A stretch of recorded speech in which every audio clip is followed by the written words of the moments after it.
And it's a very good morning to the Gelding on yet another very wet day in Melbourne. Gelding races at Caulfield, track supposedly a soft 7, but will it start as a soft 7? Oh, Professor, a June meeting at Caulfield. As I said, we're 2 Ks from the track. We've got heavy rain, and when I went out to get the paper this morning, there was a rather heavy dew on the ground. So, look, I have grave doubts it'll be a soft 7, Professor. And with racing, I don't know whether the inside, whether it gets chopped up. The rail's out 12 metres, Professor. Who knows what the track's going to do? Like, as you said last time at Caulfield, you had to be on pace or out front. Otherwise, you didn't catch them. You know, you couldn't make up ground out wide. Or is it going to be today, you know, you've got to get out probably to the extreme outside fence to come home. So I think treating today's meeting with a bit of caution, trepidation. Yeah, a bit of caution, Gelding. Look, I think what we saw was that horses weren't probably running to form if they got back in the field. Even the good horses couldn't make up the ground. Yeah. And see, what you find with that, Professor, sometimes is the jockeys overcorrect and they go too fast early. And I know our tips are in some of the earlier races today, especially yours, Professor. So, look, I would just warn the viewers, just have a look at how the track's performing, whether you can make up ground, and just see how it goes with the thought in the back of your mind. Sometimes the jockeys overcorrect sometimes for the later races. So, well, yes, let's see how they go. Yes, Gelding, and especially punters take some note of how horses run previously and where they sit in the field, because if you've got a favourite that likes sitting back in the field and making a run, it might be the favourite in today's race, but with that sort of form, you've got to be wary that, okay, if it gets back in a race, it might not be going to make up any ground on whatever's leading. Exactly, Professor. Well, very well said.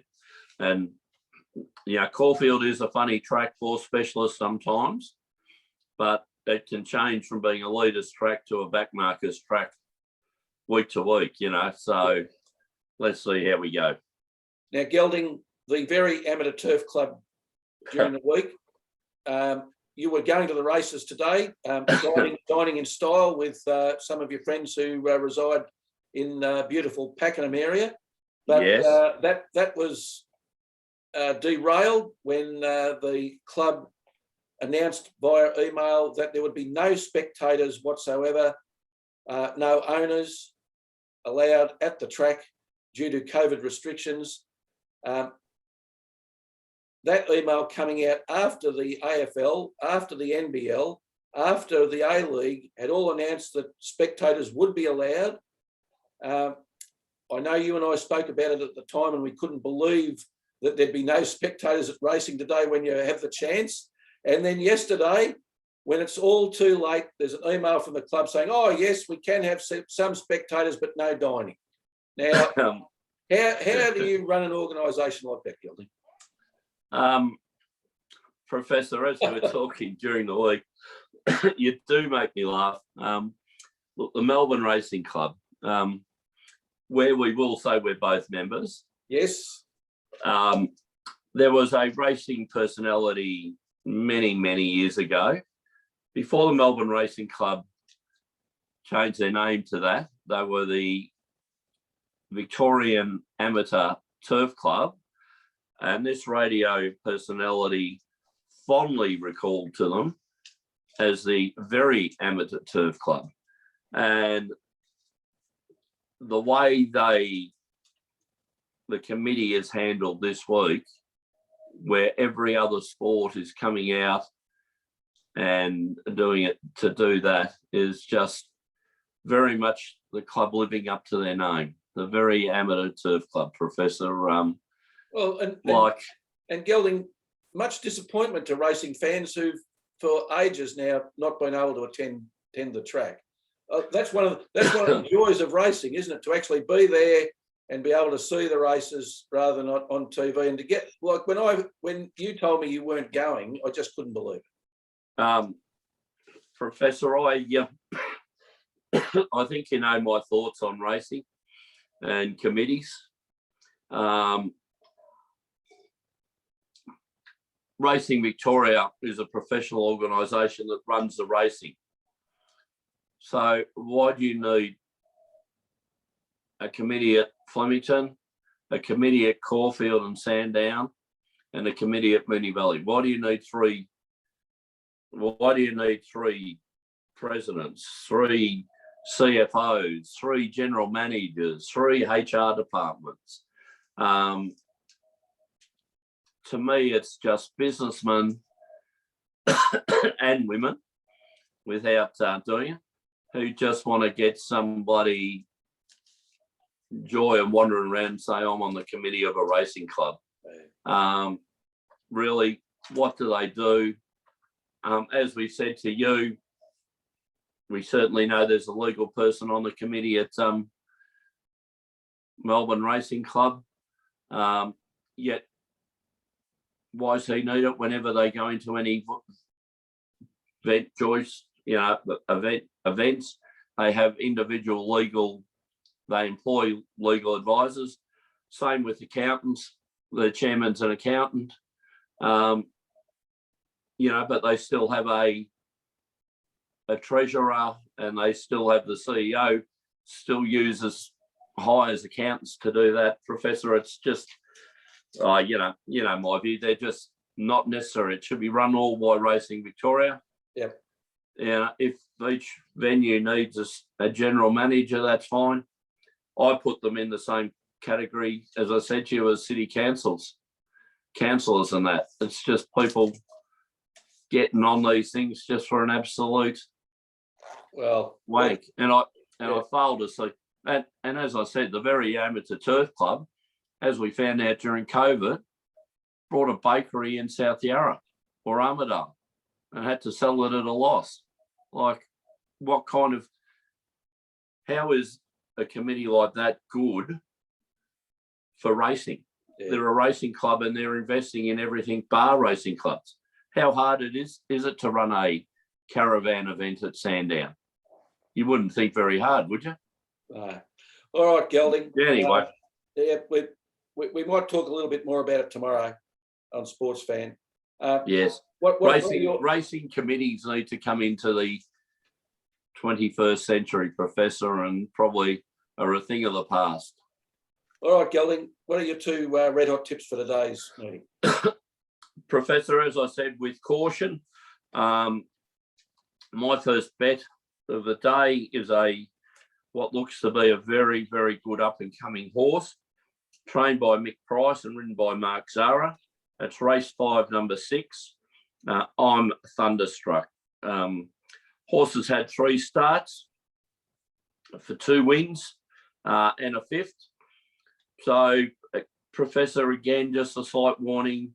Second up last time, it didn't perform, ran 5th.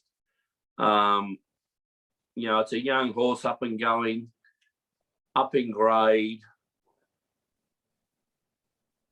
but should be good enough to beat these, Professor, hopefully. And your second selection, Gelding? Well, one I looked at the other week, Professor, and was scratched because of a heavy track, which has got me a bit worried, is race 8, number 11, Corner Pocket, trained by Len Smith, formerly of Western Australia, now down at Warrnambool, ridden by Declan Bates. The horse has had 7 starts, Professor, for 5 wins, a second and a third. It's come over from WA. It's won at Sandown, won at the Warrnambool Carnival. So it was one I was waiting for last time, Professor. So can get round about the $2.70, $3 today. So happy with that. Just a little bit worried about the state of the track come race 8, Professor. Yeah, that would be my only caution to punters today. Don't leave your betting too late.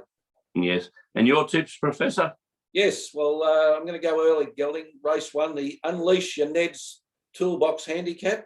1100 metre race for 2-year-olds. I can't go past Jigsaw, horse 2. 3 wins for a win and a placing, so 33% win rate, 67% place rate. It's first up after a spell here. It won first up at Geelong over 1135 metres. Look, what I liked about this horse is it ran third in a Group 3 at Caulfield in February to General Bow, only beaten 1.5 lengths, and ran 8th in a Group 1 at Caulfield a couple of weeks later, 4 lengths to Artorias. So in the Blue Diamond, so yeah, so good enough to make that field. Yeah, so it's good enough to make those fields, Gelding. So I think it's good enough to win here today, and it's favourite. So I've got no worries about why it would be favourite. Ridden by Mark Zara, who, by the way, Gelding is in career best form after a treble at Pakenham on the 26th this week, or the 22nd, probably. Sorry, this week. He's riding it over his last 50 at 34% win rate. So a third of the horses he mounts, he wins on, Gelding. Yes, in the top 5 jockeys, Professor. Just interesting, the name of the race. Can you explain to me and the listeners what your Neds are? No, can you? No, I'm a bit surprised. You've got to unleash your Neds. I don't know what that is. Well, I said last week, Gelding, that the horse race names are becoming more and more bizarre, and there you are. There's an indicator of it. Gelding, the horse is trained by someone we don't mention too often, Cindy Alderson, who down at Cranbourne, very good trainer, and has a 12% win rate over her last 50, which is better than her career rate. So all in all, I'm hoping to start with a win. Little fish are sweet, Gelding, as my grandmother used to say. So yes, we're hopeful for a win in the first to start us off for the day. And then race 3, this time it's the Neds Toolbox Handicap. Okay, so they're unleashed, are they? Yeah, they've already been unleashed in race 1. So in race 3, it's just Ned's Toolbox Handicap. 1,000 metres for 3-year-olds. I can't go past horse 6, Dickon Medal. Now, sired by Schnitzel. And, everybody wants a Schnitzel or a piece. Everyone wants a Schnitzel, Professor. That's right. That famous email we got from Mick Price. Yes, everyone wants a Schnitzel. So it's had 4 starts for 2 wins. So it's got a win rate of 50%. It seems to me, Gelding, if this horse doesn't win, it doesn't place. So we better hope it runs number 1. Last time it was second up, it won at Caulfield. That was back in January. It was 4th in a Group 3 race to Portland Sky at Caulfield. So it's run in group races. So I think it will have the other horses covered in this field. Ridden by Jamie Carr, who's one of our favourites at the moment. Her win rate over her last 50 is back up to 20%. It's a Blue Army horse, Gelding, and as you're famous to say, they pick the races they run in, and so it's running in this race for a reason. Yeah, Professor, as we've always said, we like backing the Blue Army because they have that many horses. They race them in their grades. And Jamie Carr, good to see we got one of our tips in for Jamie Carr, Professor. Always good to have the leading jockey on board. So a nice little, and at $6.50, Professor. A nice little each way bet, I think. A nice each way bet for the punters. Look, even if it doesn't win, if it places, there'll be a return. Exactly, Professor. Yes, we need to lift our tips a bit, and hopefully today that will occur. But as we said, we do warn the listeners, there's a few little variables that you've got to take into account, which is hard to kind of tell at 10 o'clock in the morning, Professor. It is. We don't know how much more rain we're going to get, but no doubt we'll get some. Exactly. Now, Professor's Parlay, Gelding. The very successful Professor's Parlay. Yes. The agreed bet of the day, race 5, horse 6, I'm Thunderstruck. We're going for Mick Price horse. Price at Caulfield. Price at Nothing Caulfield. wrong with that. And a bit of ACDC. Correct, showing $1.80 at the moment, and because we're struggling for things to bet on Gelding because there's no NRL, and we're going to talk to Delegan about that tomorrow. No NRL round with the State of Origin tomorrow night. We're going for the AFL. Port Adelaide at home to beat Sydney, I think, are good things at $1.36, and we'll parlay that into Greater Western Sydney at home at the MCG, and who thought we would be seeing something like that, to beat Hawthorn at $1.57. So the parlay at present showing 4-1, so that's good value for the viewers. Good. A nice little successful Professor's parlay there, Professor. I think GWS will take Richmond's spot after a pitiful effort last night to in the top 8. So yeah, you couldn't be happy with that, Gelding. No, certainly disappointing, Professor. But then while watching it, turn myself to the races to try and pick a winner. You move on. You got to move on quickly in this game, Professor. Yes, we do have to move on quickly, Gelding. Tomorrow, Sports Fan Radio, you'll be aboard. Yes, looking forward to it. And all the usual suspects will be joining us. So until tomorrow, Gelding, and until next week for the punters, it's good luck. And good punting.